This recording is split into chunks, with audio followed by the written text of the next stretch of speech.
السلام عليكم ورحمة الله وبركاته. مرحبا بكم متابعين أعزاء، خاصة المتقاعدين. مرحبا بكم يا أوفياء القناة. صلوا على سيدنا محمد وعلى آله أجمعين. اللهم صل وسلم وبارك على سيدنا محمد وعلى آله أجمعين. ربي يجعل أيامكم كلها خير وبركة. يا جماعة الخير، اليوم راني جبت لكم خبر بزاف بزاف بزاف راح تفرحوا به ويبهر العقول تاعكم.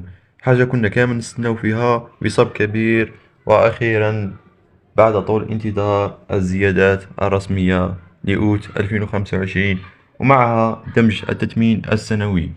وسبب التأخر هو في الزيادات، هو يا خوتي هو ترتيبات التقنية والمالية اللي دارتها الحكومة والصندوق الوطني للتقاعد باش يدمجوا التثمين السنوي مع الزيادات الجديدة في نفس الوقت. يعني حبوا يديروا كلش في وقت واحد باش تكون الاستفادة أكبر وما يتعطلوش على الناس، باه التثمين السنوي والزيادة تدخل بإذن الله في هذا الشهر تاوت. يعني قعدوا معايا حتى نهاية الفيديو باه تسمعوا التوقيت والوقت ووقتاش يدخل.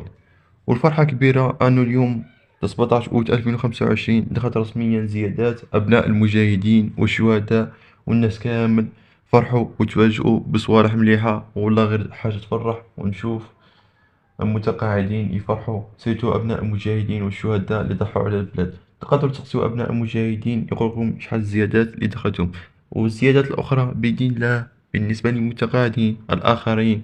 الزيادات راح تدخل في الحسابات بداية من 22 أوت 2025، يعني قبل ما يكمل الشهر هذا راح كل واحد يشوف الفرق بعينيه. ونسب الزيادات هي راهي متفاوتة بين 5% و12% على حسب قيمة المعاش.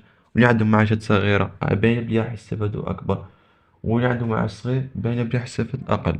والخبر اللي راه يدوخ بالفرحة، كاين قرار رسمي على إلغاء الضريبة إيرجي على التقاعد. يعني معاشات تولي صافية 100% هاد الشهر بدون اقتطاعات، وهذا راهو مكسب تاريخي للمتقاعدين أجمعين. والله يا خوتي نهار كامل هذا يكتب في التاريخ. زيادات أوت، تثمين سنوي، دخول زيادة أبناء الشهداء والمجاهدين، إلغاء الضريبة إيرجي.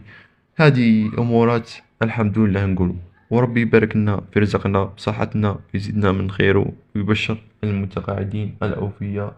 وإن شاء الله تفرحوا كامل بداية من 22 أوت، وإن شاء الله كامل الناس تفرح.